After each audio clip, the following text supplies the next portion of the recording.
পুকেটে আজকে আমাদের শেষ দিন এটি এবং পুকেট ওল্ড টাউনের দর্শনীয় স্থানগুলি তুলে ধরার চেষ্টায় এই ভিডিওটি তৈরি। চেষ্টা করেছি যতটুকু সম্ভব আপনাদেরকে দেখানোর, শেষ পর্যন্ত দেখার অনুরোধ রইল। আর অবশ্যই চ্যানেলটিতে সাবস্ক্রাইব করতে ভুলবেন না, সাথে বেল আইকনে প্রেস করবেন যাতে ভবিষ্যৎ ভিডিওগুলি সহজে আপনারা পেয়ে যান। আপনাদের ভালোবাসা আছে তো আমি আছি। আসসালামু আলাইকুম সবাইকে, আমি ইন্তিসার জামান চলে এসেছি আপনাদের মাঝখানে নতুন একটি ভ্লগ নিয়ে। আজকে আমরা যাচ্ছি থাইল্যান্ডের পুকেট ওল্ড টাউনে। দেখতে দেখতে 10 নম্বর ভ্লগ চলে এলো। আমি আপনাদেরকে ধন্যবাদ দিতে চাই আমার সাথে থাকার জন্য এবং আমার এতদূর আসার উৎসাহ দেওয়ার জন্য। আর যদি এখনও সাবস্ক্রাইব না করে থাকেন তাহলে অবশ্যই চ্যানেলটিতে সাবস্ক্রাইব করে ফেলুন যাতে আমি আপনাদেরকে আরও সুন্দর সুন্দর ভ্লগ উপহার দিতে পারি।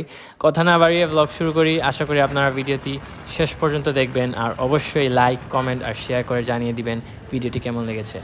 সকালের নাস্তা করে বেরিয়ে পড়লাম স্কুটি নিয়ে পুকেট ওল্ড টাউনের উদ্দেশ্যে। আম্মু টু হুইলারে উঠতে ভয় পান, তাই আজকে আমি একাই যাচ্ছি আম্মুকে হোটেলে রেখে। আজকে আমি যে রাস্তা দিয়ে যাব এই রাস্তা দিয়ে আগে কখনো যাইনি। পথ নির্দেশনা দেওয়ার জন্য সাথে আছেন আমার বেশ পুরাতন বন্ধু গুগল ম্যাপস। লাইফের এই প্রথম আমি কোনো একটি অচেনা দেশের অচেনা সড়কের অপরিচিত একটি শহরের দিকে ছুটে চললাম, তাও সম্পূর্ণ একা। দিনটি অনেক সুন্দর, কড়া রোদ উঠেছে কিন্তু বাতাস অনেক। চারিদিকে সবুজ প্রকৃতি, দুপাশে পাহাড় আর মাঝখানে আঁকাবাঁকা সড়ক দিয়ে আমি আর আমার স্কুটি গন্তব্যের উদ্দেশ্যে আগাচ্ছি। পাতং থেকে ওল্ড টাউনের দূরত্ব 14 কিলোমিটার। যেতে সর্বোচ্চ 1 ঘন্টা সময় লাগতে পারে, যদিও ট্রাফিকের উপর নির্ভর করে। এই রাস্তাটি আমার জীবনের দেখা সবচেয়ে সুন্দরতম রাস্তাগুলোর মধ্যে একটি, আর স্কুটি বা বাইক নিয়ে এই রাস্তা দিয়ে ভ্রমণ করার অনুভূতি বলে বোঝানোর মতো নয়। আশেপাশে রঙিন দালানগুলো দেখে আমার বুঝতে আর বিলম্ব হলো না যে ইতোমধ্যে আমি ওল্ড টাউনে প্রবেশ করে ফেলেছি।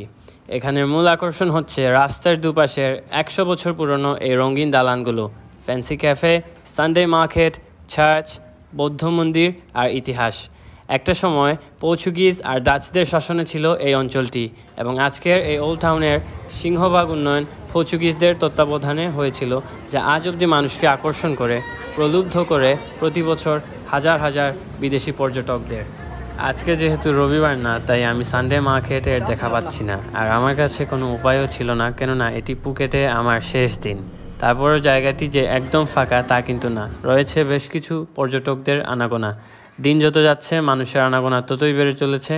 দুপুর 12টার পরেও অনেকে যাচ্ছেন ক্যাফেতে কফির স্বাদ নিতে। বেশ কিছু ছোট ছোট দোকানপাট রয়েছে, clothing store, departmental store, jewellery shop, juice shop, exclusive antiques আর কালেক্টেবলস নিয়ে।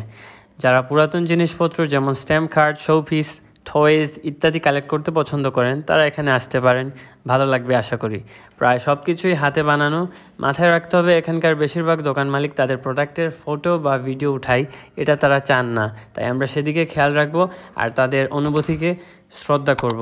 পুরোটা এলাকা আমাকে যেন ইতিহাসের দিকে প্রভাবিত করে নিল। যাই হোক, দেখতে পাচ্ছি আমার সামনে অনেকগুলো ডাব রয়েছে, আর যেহেতু অনেক গরম পড়েছে তাই দেরি না করে চলুন একটি ডাবের পানির স্বাদ নেওয়া যাক। 65 বাদ দিয়ে নিয়ে নিলাম একটি ডাব। ভদ্রমহিলা খুব সুন্দর করে ডাবটি কেটে দিলেন এবং আমাকে বললেন এখানে দাঁড়ানো যাবে না। ওনার কথা মতো টাকা পরিশোধ করে আমিও হাঁটা শুরু করলাম, এক হাতে ডাব আর এক হাতে ক্যামেরা নিয়ে। থাইল্যান্ডের ডাবের পানি নিয়ে নতুন করে আপনাদেরকে বলার কিছু নাই। বেশ মিষ্টি পানির এই ডাবটি গরমের মধ্যে যেন আশীর্বাদ স্বরূপ। পুরো টাকা উসল, আর মনে হলো এই মুহূর্তে 65 বাত আসলে কিছুই না, কেননা কিছু মুহূর্তের কোনো তুলনাই হয় না, আর আমি এমন একটি মুহূর্তের মধ্যে আছি। আলহামদুলিল্লাহ, জীবন সত্যি অনেক সুন্দর এবং আমি এটি এখানে এসে হাড়ে হাড়ে টের পাচ্ছি। আপনার জীবনেও এমন কিছু দিন আসবে যখন আপনার মনে হতে পারে বেঁচে থাকার কোনো মানে নেই বা বেঁচে থেকে কী লাভ, এবং আমার মনে হয় কম বেশি সবার জীবনে এমন একটি অন্ধকার দিন বা রাত একবার হইলেও আসবে। কিন্তু বিশ্বাস করুন, শুধু বেঁচে থাকলেই যে আপনার জীবনে আরও কত সুন্দর সুন্দর দিন আসবে বা আসতে পারে আপনি কল্পনাও করতে পারবেন না যে এটা স্বপ্ন নাকি বাস্তব। তাই জীবনে কখনো হার মানা যাবে না। বেঁচে থাকার নামটাই জীবন, আর বাঁচার মতো করে বাঁচতে পারলে তো কোনো কথাই নাই। মনে রাখতে হবে পৃথিবীতে কোনো কিছুই স্থায়ী নয়, বরং ক্ষণস্থায়ী। যে জিনিসটা স্থায়ী সেটি হচ্ছে আপনার আমার আমল ও আখলাক। সবসময় চেষ্টা করতে হবে উত্তম আখলাকের অধিকারী হওয়ার। চলুন এখন আমরা পুকেট ওল্ড টাউনের কিছু অলিগলি হেঁটে হেঁটে দেখি কি আছে না আছে। এখানের ভাইবটা সত্যি অসাধারণ, একদম ইনস্টাগ্রাম পারফেক্ট। প্রত্যেকটা বিল্ডিংয়ের নিজস্ব কালার রয়েছে। এই পর্যন্ত আমার এখানে সব কিছুই পছন্দ হয়েছে, শুধুমাত্র একটা বিচের অভাব। মনে হলো আমি 19 শতাব্দীর পর্তুগালে আছি, অথবা আমার পূর্বের কোনো আত্মার সম্পর্ক রয়েছে এই জায়গার সাথে। বইয়ের পাতায় যেমনটা পড়ে থাকি তা যেন আজকে আমার সামনে, এমনটা অনুভব করলাম।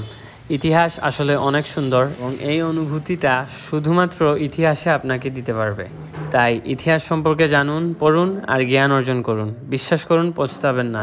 যদিও আমি আশা করি নাই, তারপরেও এই এরিয়াতে সংখ্যায় খুবই কম মুসলিম কিছু ব্যবসায়ী রয়েছেন, সম্ভবত পাকিস্তানি। তাই নামাজের স্থানও রয়েছে এখানে।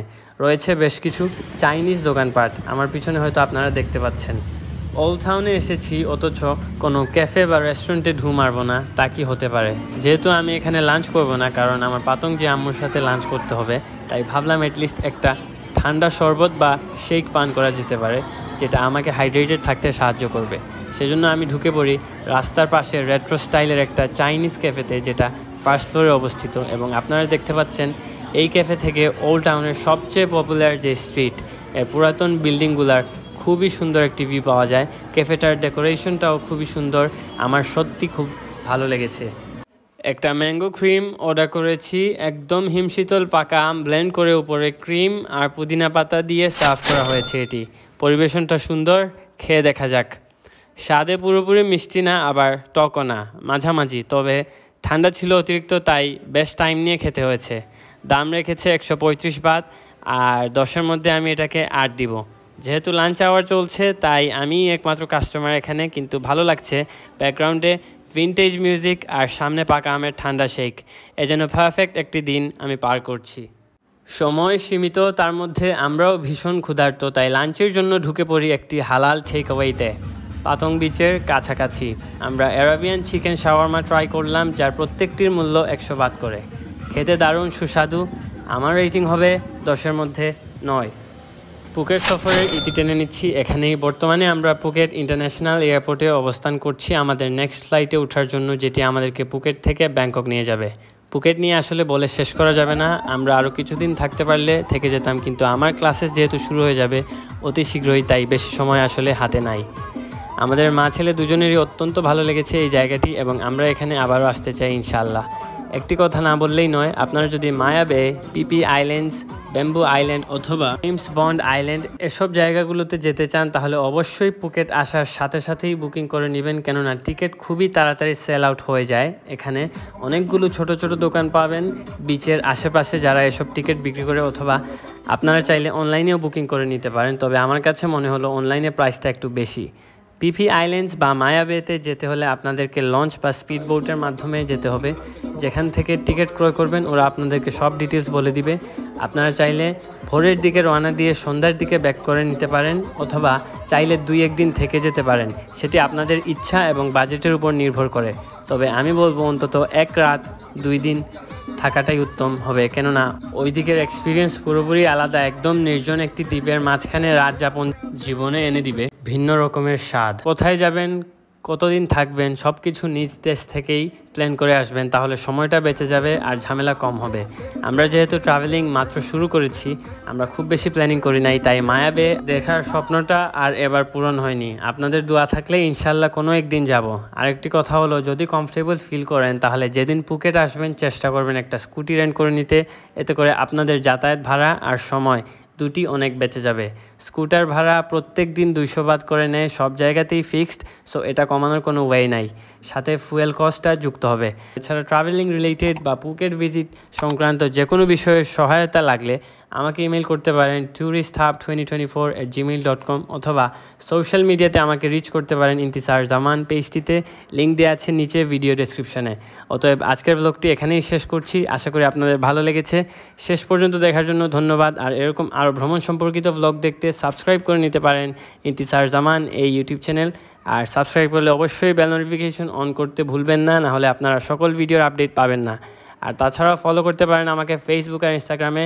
দেখা হবে আগামী মাসে ব্যাংকক ব্লগ নিয়ে ইনশাআল্লাহ। সাথে থাকুন, ভালো থাকুন, আল্লাহ হাফিজ। আসসালামু আলাইকুম everyone, this is Intisar Zaman.